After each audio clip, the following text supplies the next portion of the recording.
We will call the Janesville Community Development Authority special meeting for Wednesday, August 27th, 2025 to order. Jennifer, if you want to go ahead with the roll call. Michael Cass. Present. Michael Mueller. Brian Bridges. Here. Aaron Burdick. Scott Greenland. Here. Lisa Higgins. Here. Alrighty, moving on to item 2, the minutes of the regular meeting held on August 20th, 2025. That is a consent item, and that will move unless anyone wants it pulled for questions. All right, seeing none. Item 4, discussion and action regarding the preliminary allocation of the 2026 Community Development Block Grant Funds for public service activities and other eligible activities. Kelly. So last meeting, a week ago, you heard presentations from all of the nonprofits who were interested in applying for CDBG public service dollars. Tonight is the big decision night where you will arrive upon what your preliminary allocation will be for each of those. Obviously, that's all subject to what happens with grants. It also will appear in the city budget and will ultimately be approved by council at that budget meeting. I will run a spreadsheet while you guys speak, so I'm going to step away from the dais. The one thing I do want to recommend is that in your motions, it makes it a lot easier for us and for you, quite frankly, is if you utilize the bolded section for the recommendation in the back. That allows us to adjust any on the last page of the memo. That will allow us to adjust what your recommendations are on a proportional basis when we end up with those final dollar amounts. If we don't do it that way, we do have to come back to the CDA. We have to have another meeting, public hearings, things like that in order to adjust those. In addition, it's already in the city budget by the time we know. So it becomes a more complicated process. So we do ask that you allow us to adjust. And that language is written out for you. So with that, I'm going to step away so I can run a spreadsheet for you folks. All right, before we jump into a motion, what I think we'll do is we'll take a motion a second, and then we can open for discussion. And then if anyone wants to share a different allocation and reasoning for the allocation, go ahead and state that. And then we can discuss after everyone, I think, has a chance to share what they saw as an allocation. Does that sound good for everyone? Yes. All right. All right. With that, I will then take a motion. All right. I guess I will start. I will make a motion to allocate the following for the Boys and Girls Club, $9,470. For Community Action, $6,645. For Echo, $39,890. For HealthNet, $10,865. For Legal Action, $6,645. And for the YWCA, $10,480. And that should be a total of $85 grand.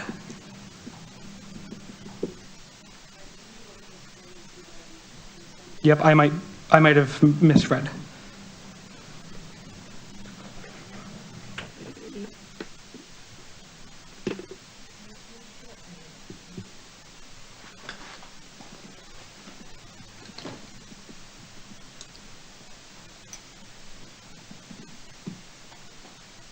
Okay, let's take 1,005 off of legal action.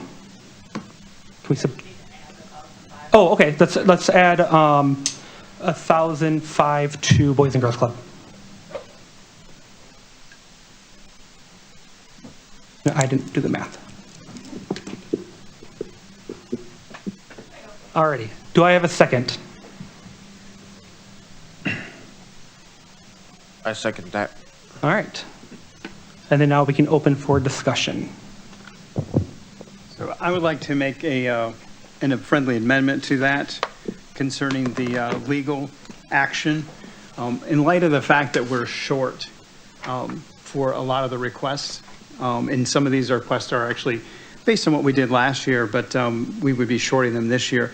Since legal action is new, we don't have any track record with them. When they were here last week, one of the questions I asked them was if they had specific people that were ready and waiting, and the answer was no. And my concern is that with a program that's brand new, there's no waiting, to take funds away from some other programs that are in place that we've been working with other nonprofits that have done a good job. I don't think it's wise use of the funds to actually give those dollars to legal action. I think that we should actually not fund them at all, that we should decline funding legal action. All right, any discussion on that? I agree. Okay. I actually agree as well. So I would be okay with that amendment. Scott, do you agree with that? I agree with it too. All righty. Agree as well. And do you have, before we go to, I guess we don't have to vote on that yet. Do you have an allocation that you'd like to see that money go to? Kelly, can you just evenly take that legal action money and spread it out, or do we need to allocate it to one? I can do whatever the CDA would like me to do, but you can give me a math. Isn't that here? Didn't you already figure that? Oh, Yes. yeah, you could use the bottom Yeah, one. let's try this. And my math might be wrong. I apologize.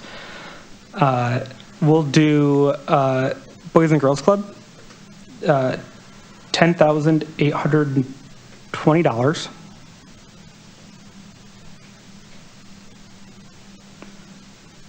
Community Action, $7,215. Echo, $43,275. HealthNet, $11,780. And YWCA, $11,910.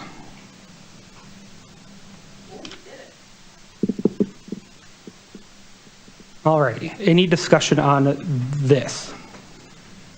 I'm comfortable with this. Righty. So I would also like us to consider a couple other amendments here too, some of these dollars. One, and again, trying to, not so much to be fair to nonprofits, but to be thinking about the residents in the city that are affected by these programs. And I truly believe, before I say this, that the YWCA is a great program. But in light of the fact that they've got $1.1 million in proceeds coming for a building right now, I would kind of like to take a year off from funding the YWCA and allow them to use some funds from their the closing of that sale, which was going to be September 3rd, I believe, because we're underfunding a lot of these others. It would just help stretch our dollars a little bit if we were able to put that back into some of the, because we're Boys and Girls Clubs, we're underfunding them still by almost $4,000 for their, below their request.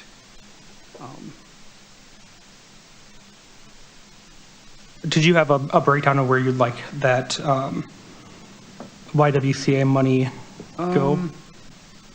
I guess, you know, the ECHO has done such a fabulous job with their programs, and I was speaking to someone earlier and just telling them one of the great things about ECHO is they do a dynamite job. Their reporting is amazing. They're on top of everything. So I guess I would actually like to see the funds go to them. They're taking the biggest hit from what they've asked for compared to what they were going to get in this program, in this allocation. I would agree. And in addition to being, very efficient at what they're doing with their dollars, I do think ECHO most directly addresses what we're supposed to be promoting here at the CD. Exactly. Yeah, all of the groups are good and doing things that we need in the community, but I think ECHO most directly addresses the needs of housing what we need, what we're trying to do out of this committee.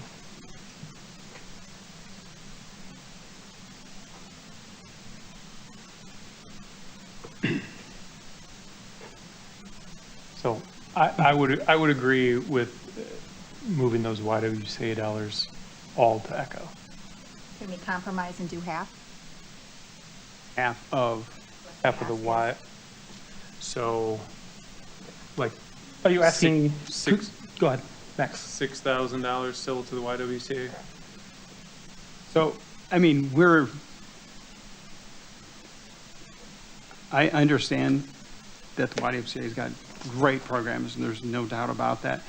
The only reason that we're considering this is because there's a shortage, and because, I hate to call it anything else, but it almost feels like a windfall of getting $1.1 million for that property that, that they will be selling on September 3rd. So $6,000 in light of $1 million, I mean, it's a very small number. And next year, we can put them back on and fully fund them. They've done a great job, and their programs are fantastic. There's no doubt about that. So, I know that sometimes we're looking at situations and we want to be fair, but Equal, yeah. yeah, but we want to make sure the programs that are impacting the community are still funded. And I don't think that them not being funded this year, that it's going to hurt them this year in light of selling that property. But, so personally, I'd like to just leave it at zero, not to be offensive or to play any kind of favorites, but just because of the fact that we're, and the CDA is very, we are responsible in part for them getting the sale of that building. Yeah, no, So I agree.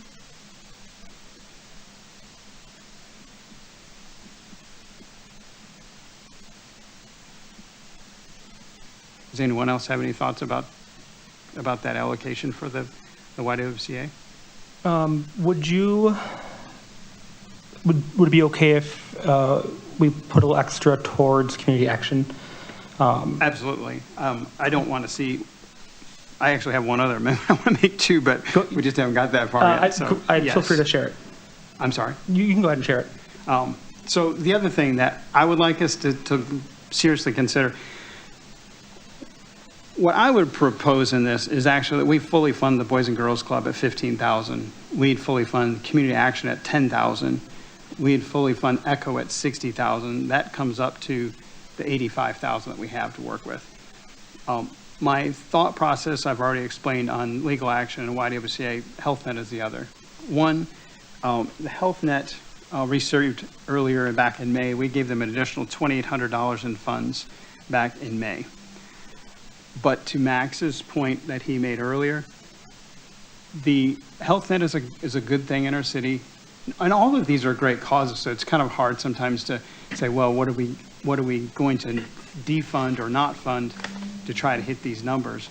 But the thing about HealthNet is that our number one focus of the 2025 Consolidated Action Plan is housing, and we're in a housing crisis.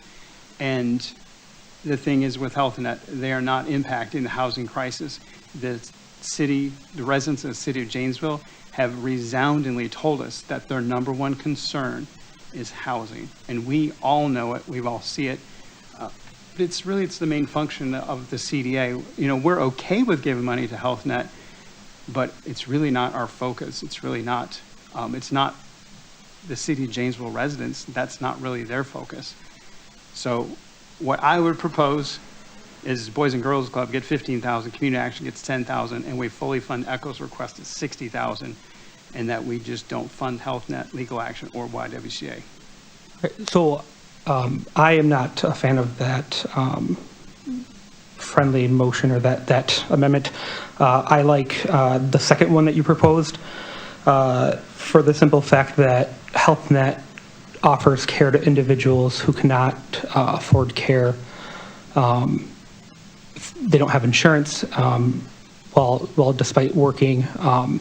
And a lot of people are just one medical emergency away from losing their housing. And so not funding them could likely lead to someone having a medical emergency, that they can't pay for and having to lose their housing. And now we're creating a bigger issue with people losing housing. So I am not in favor of not funding Health Net. I will support the second one, the one that is currently highlighted right now on the screen. And I do not believe I need, Scott, were you still on board with the second one? Mm-hmm. All right. So at this point, any further discussion?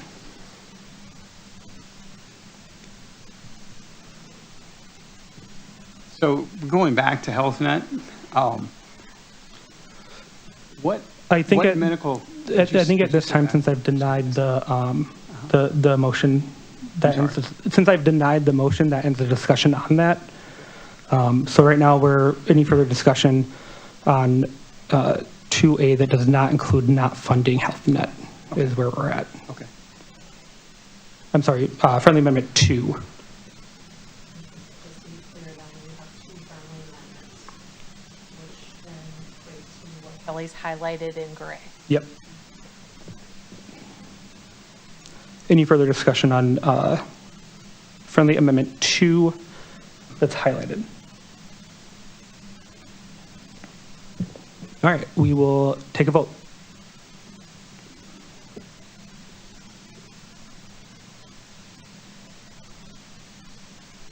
Here? Did it pop up? Here it is.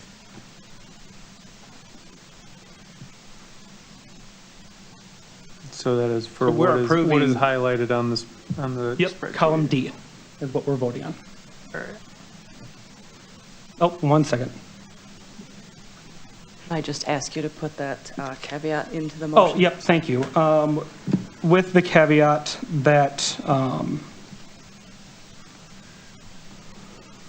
allocations will be automatically adjusted on a proportionate basis based upon the total amount ultimately available under the 2026 Public Services cap, and it's rounded to the nearest $100. Scott, are you okay with that? Yes. All right. And then we will go to a vote.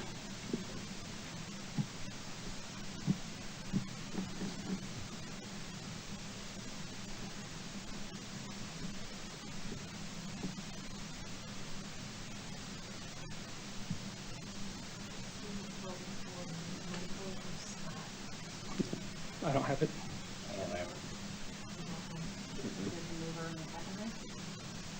No.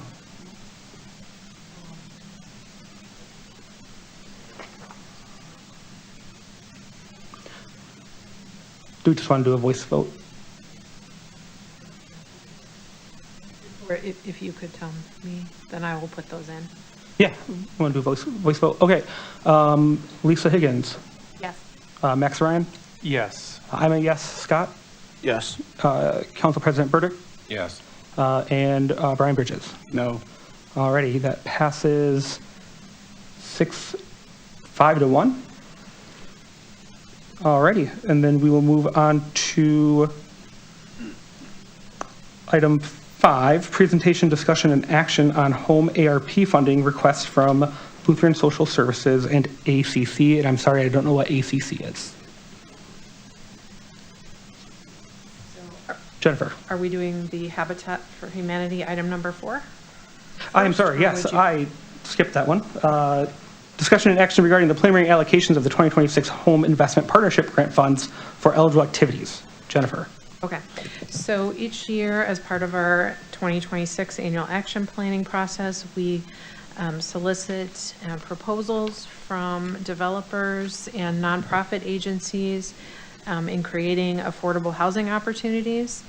This year, the Rock County Consortium received 1 application from South Central Habitat for Humanity Choteau Partners and Habitat for Humanity of Waukesha County. They're requesting $850,000 in home funding for the construction of 4 single-family homes in Janesville and Choteau operating support. Staff estimates that between that approximately $362,000 in home CHOTO funds will be available through the Rock County Home Consortium, and $1.4 million in City of Janesville home funding will be available to allocate to projects in the upcoming year. Separate from our CDBG allocations, where we are capped at the amount of funding that we can award for applications such as this, the Department of Housing and Urban Development requires a minimum of 15% of each of your grant allocation be allocated specifically to a community housing development organization, and that's what CHOTO stands for. Our partnership agreement with Beloit and Rock County bumps that to 16%, and the partners meet each year to evaluate any and all applications that we have to make a recommendation to the CDA for consideration. So representatives from Rock County, including the Rock County Planning and Development Agency and the City of Beloit's Community Development Department, and myself met earlier this month to review the home application and make a recommendation.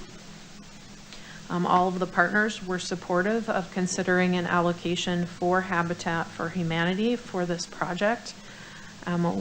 We reviewed the status of all of our funding allocations for CHOTO funds and reallocated funding from 2 other projects that were not proceeding as initially planned. So that makes the CHOTO estimated allocation of $362,000 a little bit more than we would typically have on an annual basis.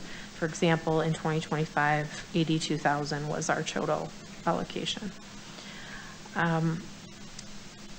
In order to fully consider this project, it would require not only the CHOTO allocated funds, but an additional allocation from the City of Janesville Home Program funds. If we received the estimated amount in 2026, which is a level funding amount, it would utilize nearly or just over $487,000 in City of Janesville Home Program funds. Because we have a significant amount of our home funding available to us, because our multifamily project is not moving forward, we feel comfortable with recommending an allocation for the full request to support 4 homes in the City of Janesville.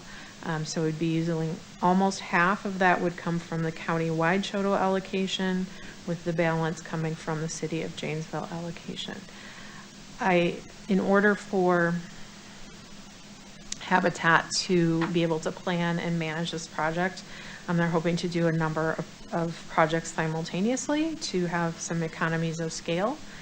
And because the 2026 grant awards from HUD are unknown at this point in time, the staff recommendation is to include a preliminary allocation of $850,000 in home CHOTO funds and City of Janesville funds. So that would mean that the entire amount of available home CHOTO funds for 23, 24, 25, and 26 would first be allocated to this project, and Janesville home funds would make up the difference. So if we received less than anticipated in 26 for CHOTO, we would utilize those Janesville funds for the project. One of the things you heard in the presentation last week is that Habitat for Humanity is coming back into the area, and this would be a very valuable seed money for them to highlight some of the partnerships they've already put in place with the lending and the construction communities. Sale proceeds from these 4 homes would be earmarked for future development activities in the community as well. So as these homes are completed and sold, those sales proceeds would be reinvested in affordable housing in Janesville. I think everyone on the CDA knows, the timely development of affordable housing is a top priority for us. And the residents in some of our lower income categories have had a particularly difficult time coming into the homeownership market with the low vacancy rates we have, the sales prices that we're seeing in the community, and just the overall competition from buyers in purchasing properties. So this allows for some dedicated housing to be utilized for the individuals with income levels at 80% of county median income or lower. With that, I would be happy to answer any questions. Thank you. Any questions for Jennifer? Jennifer, right now, we don't really have anybody else standing waiting. You guys, from what I understand, have put applications out, and there's really nobody that's asking for the funds right now. Yeah, well, for this particular funding source, we do an annual allocation, and we have had applications in prior years from other organizations. Wisconsin Partnership for Housing Development and Community Action are two organizations who have recently completed projects with this funding pool. Unfortunately, Wisconsin Partnership for Housing Development has relinquished their funds on not identifying a location here in Janesville that we had previously awarded in '23. And Community Action is taking a pause on their Fresh Start program in the city of Beloit. They do hope to come back into a home building development in the future, but they do not have any projects identified for '25 or '6. And so their funds that were awarded in '24 are also being reallocated. So this was the only other application that we received at this time.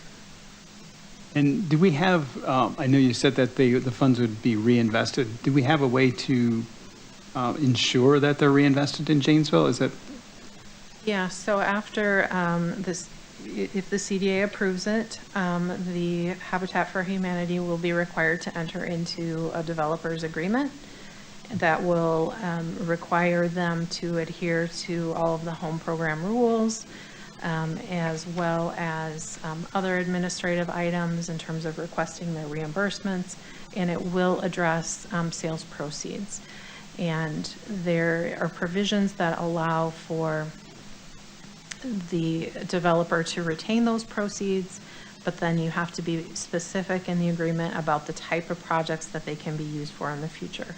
So it is typical for us to say that CHOTO proceeds may be retained by a developer for a period of time to be reinvested in affordable housing within either the city of Janesville or the city of Beloit or Rock County.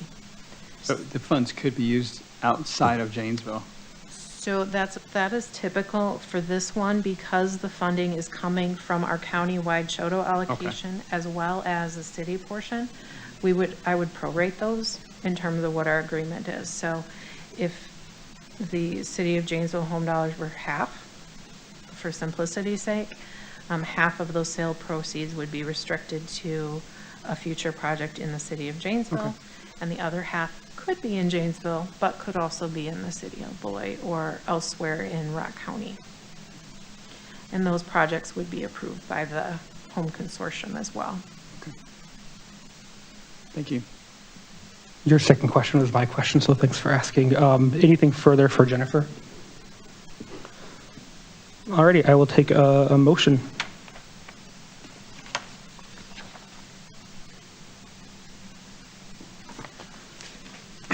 Sure. I move to approve the preliminary allocation of $850,000 in home, CHOTO, and City of Janesville home funding to South Central Habitat for Humanity, CHOTO Partners, Inc., and Habitat for Humanity of Waukesha County for the construction of 4 affordable single-family homes in Janesville, including a $50,000 developer's fee. All right, motion by Max Ryan. Do we have a second? A second. All right, by Brian Bridges. All right, go ahead and vote.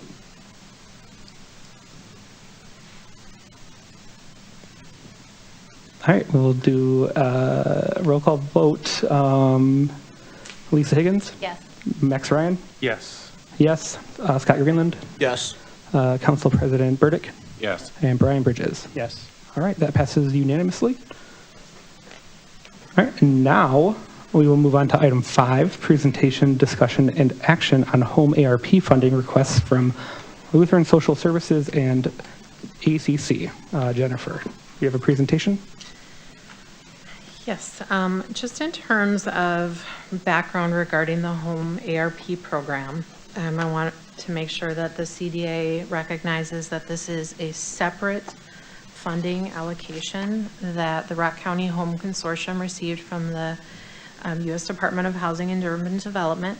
A total of nearly $2.5 million was received as part of the home ARP program.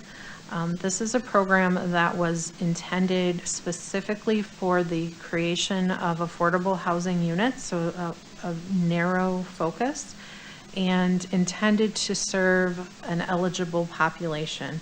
And that eligible population includes individuals who are experiencing homelessness, those at risk of homelessness, those who are fleeing or attempting to flee domestic violence, and other populations where the housing assistance would prevent the family's homelessness. And there are specific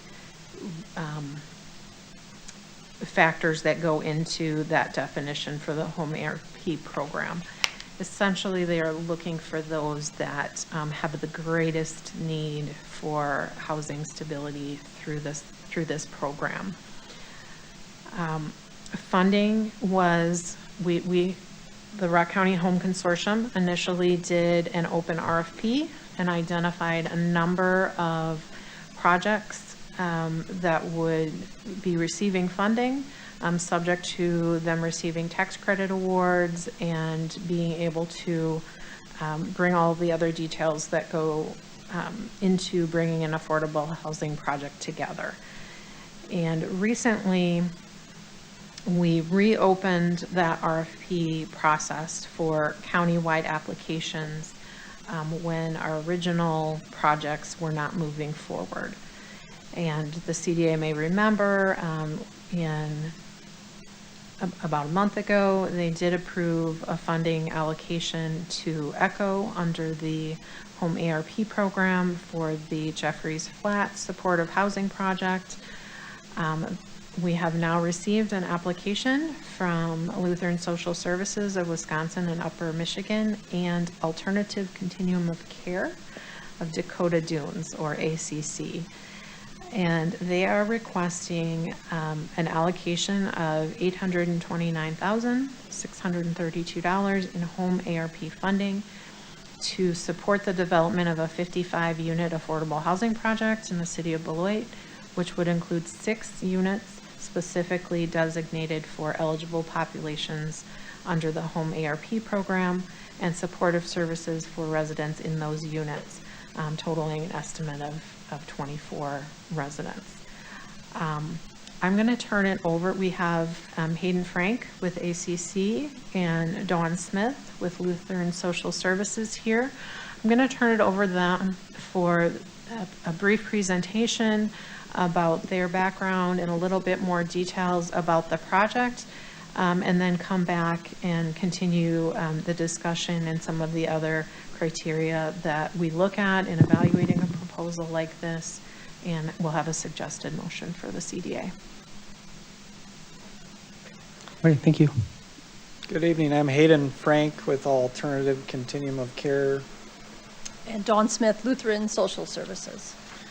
And we are co-developers on a project. We're partnering in Beloit. And ACC, our background, we primarily plan, develop, and manage senior housing. We have a community here in Janesville, Oak Park Place, with skilled nursing, memory care, assisted living, and independent living. And we have properties in 3 states. And we've been pursuing affordable housing as well, because we see a huge need for that throughout the state, the whole country, and around our own communities for our employees especially. And Lutheran Social Services, we are the other half of that partnership. We would have on-site property management and a service coordinator providing services to all residents there. And then just as a caveat, we've been doing housing services in Wisconsin and Upper Michigan for many, many, many years, serving targeted populations that you were just talking about in many of your other projects. And our proposed development is 55 units with all of the units set aside for certain income levels. So every unit would be income qualified. It's a mix of 1 and 2 and 3 bedroom units. There's a fitness center, common areas, a dedicated community service facility space, which will be utilized to help with these supportive services. That's a rendering of the proposed building, and it's on Riverside Drive, the former YMCA site in Beloit, and it kind of overlooks the river from the top of the hill. There's our preliminary site plan where we do have a phase 2 that we're contemplating, which would add another 50 to 55 more units of affordable housing. That's our unit mix, 25 one-bedroom, 14 two-bedroom, and the rest are 3-bedroom units, with some of them with private entrances directly from the outside. And we're not targeting any age group. Workforce, housing, and families would be ideal for this type of development. And the rents are as low as in the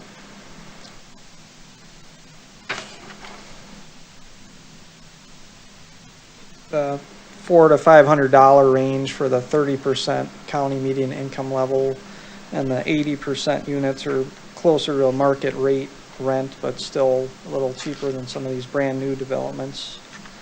And I know this would definitely benefit the county and even Janesville. We have employees that work at our Janesville location that commute from Beloit and definitely struggle to find an affordable place to live. So our specific request is kind of split, with $679,000 of it would go towards hard costs for those 6 units we would set aside for those qualifying populations, and $150,000 of it is going to go in a separate reserve for these supportive services.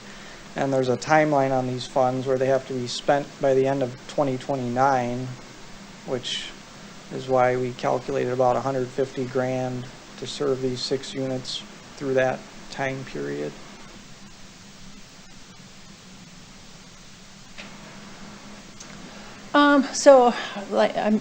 We're speaking to the choir here, right? You all know what homelessness and affordable housing means. So it has a definite community impact. We're hoping to bring people in out of shelter and off streets. That's reducing the homelessness. A lot of times that increases need for EMS and policing, bringing them into what we would consider a housing first kind of mindset, bring them into housing. A lot of other things can settle in. When you've got your anchor of where you go day in and day out, so many other things can settle in and take place. If it's employment, where your health clinics are going to be, where your doctors, where your schools, all those kinds of things. Those seem to settle in, of course, when we know where we go day in and day out.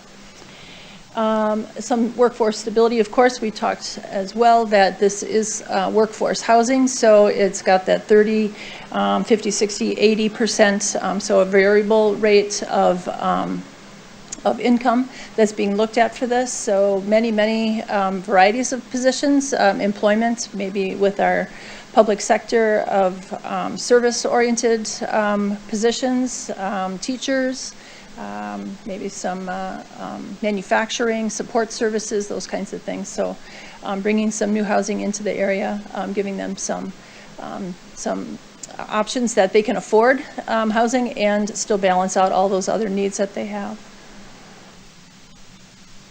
Some of the things I just talked about, right? Like how it's going to impact the community, but also that individual, that person, the things that help with health outcomes, We all know stress has a lot to do with our own health, and so removing that, that financial burden, having affordable housing, having good, solid, good, what am I trying, a brand-new place to live is also, you know, can you imagine, like, it's going to give you a good sense of being established and building your own community there. Lots of improved health outcomes because of that. I mentioned LSS, Lutheran Social Services. We do a lot with property management. Lots of years experience there. Like I say, Wisconsin and Upper Michigan. Lots of HUD subsidized housing units, and we also have a lot of varieties of low-income tax credit units that we support and have staff going into day in and day out. Our property management would have someone full-time on site as a property manager, plus some maintenance staff coming in. And we also then would have our service coordinator that would be coming on site on a routine basis. That's through those other fundings, that other 150,000, yeah. We utilize the tenant selection process put forth, so look at what their eviction background would look like. That's with landlord references, some credit scoring, and of course, criminal and sex offender screening that we'd be looking at there. Marketing is going to be part of this, of course. How are we going to draw the people in? We'll, of course, add it into our own websites. We'll be doing reach outs to find those individuals off of a coordinated entry list for our homelessness prioritization, working with the lead agency for that. And then we do pre-screens on individuals, kind of just asking some of those basic questions about credit and income and what their criminal background is, so that hopefully the application process would go a lot smoother. Once we do sort of pre-qualify, it's hard to say that, that's a loose term, I guess, but then have them work on a formal process with the application itself. We follow all the fair housing laws set before us. So once they are housed, once they have signed their lease, then they have access to service coordination. So that's our staff being on site. Be doing assessments with individuals that would, it's a voluntary program. It's not a requirement of them signing a lease there. But we would do an assessment looking at what some of the areas, we use a social determinants of health process. So the key areas, if it's food insecurities, health issues, child care, work, all those kinds of things, looking at what their high priority needs are, and then establishing a plan with them on reducing those barriers. Those are some of the things that I just mentioned. Nice little graphic there. We follow them along for as long as they live at that property, and I know that these funds are set for 2 years, and we would be coordinating kind of braiding services with some of them come with other case management, maybe through a rapid rehousing program. So we'd be braiding services and efforts with existing case management as well.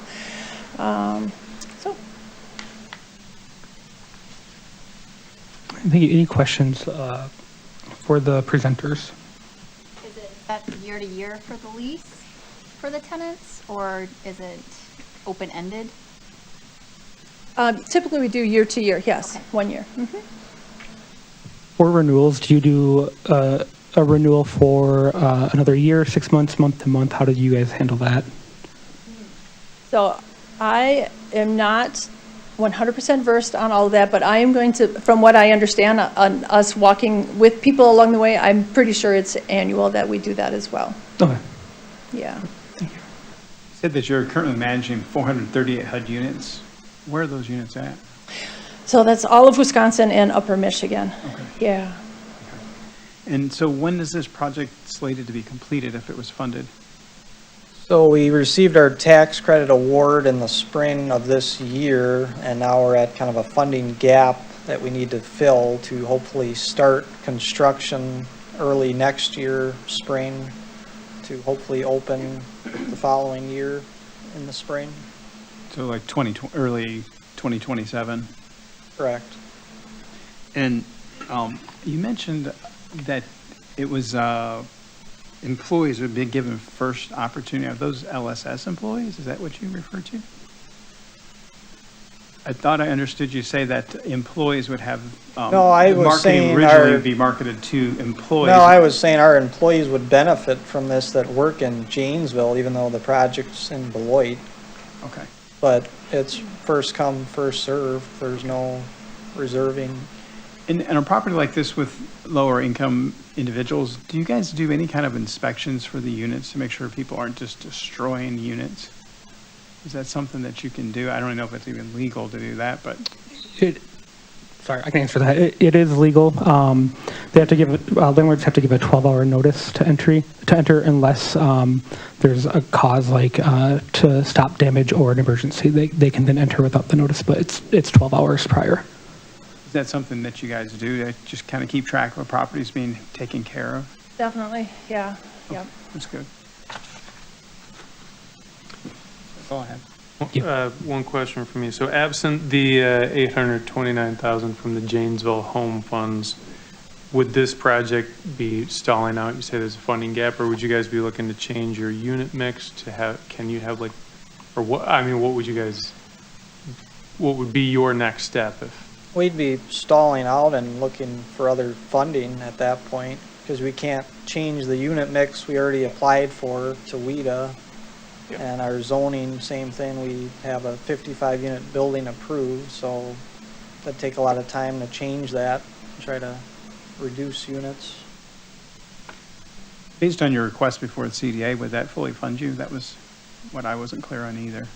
Correct. Okay.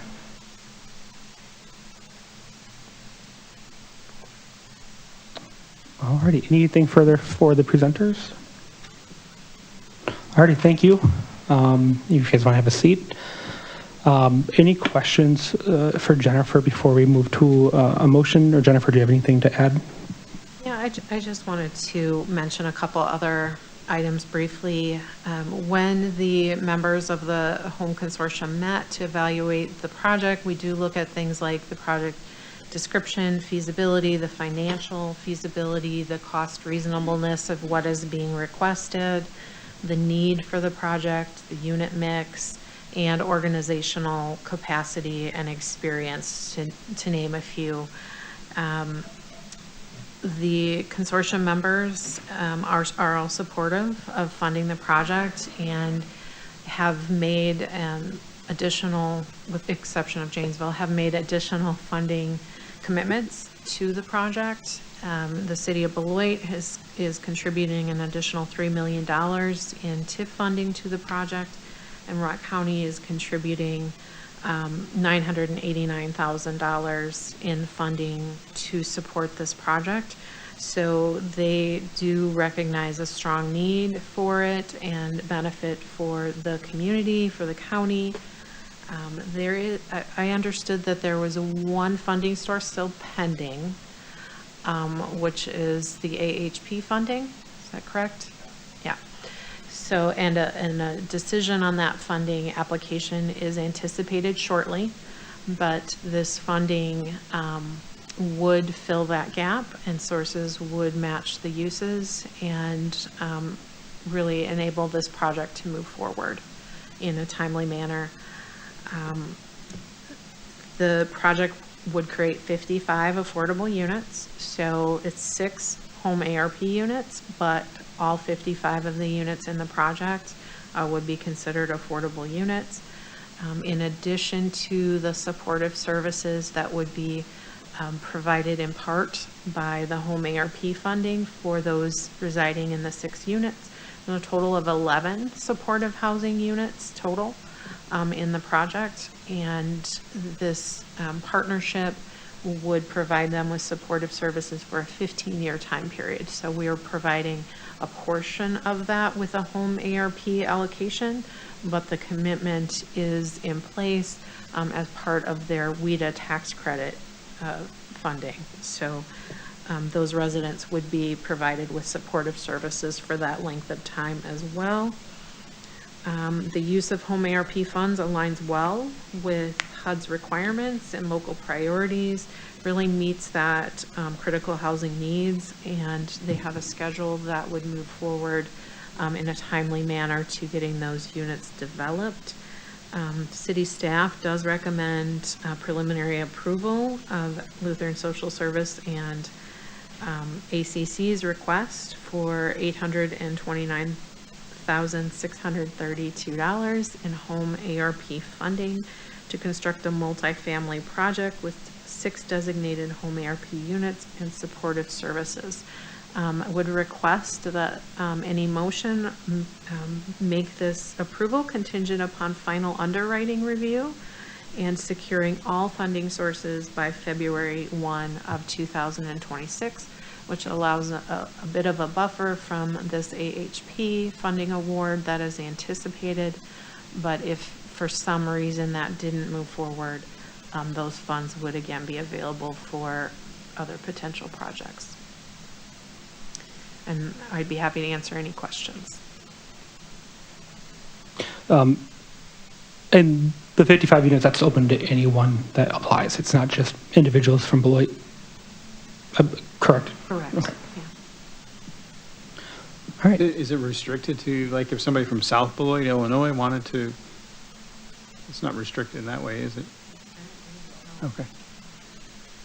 It's an affordable housing project, so it would be subject to the applicant's review and eligibility criteria that are in place.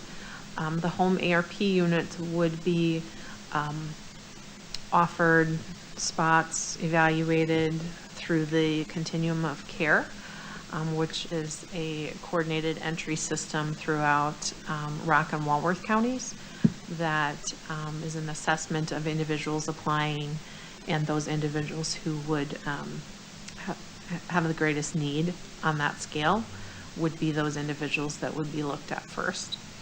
And I think that the intention is to utilize the local agencies to market and make people aware of the unit availability. And with the need that we have, I think that their lease up is going to be very quick.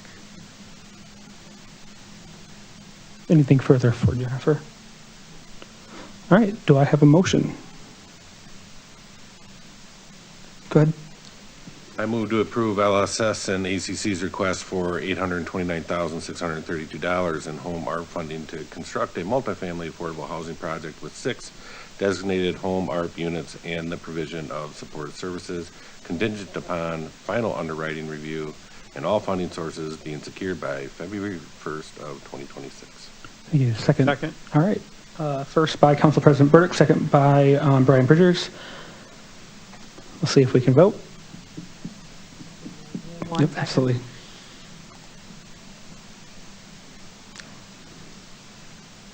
Any further discussion real quick? All right, just wanted to make sure.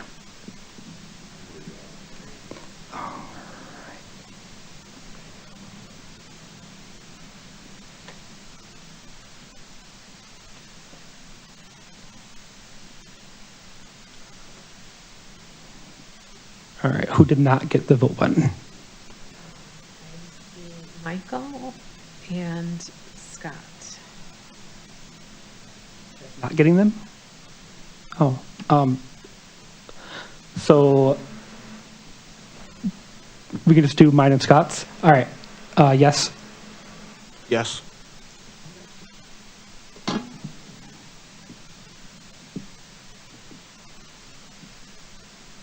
All right, that passes unanimously. Item number 6, Director's Report. Jennifer, do you have anything?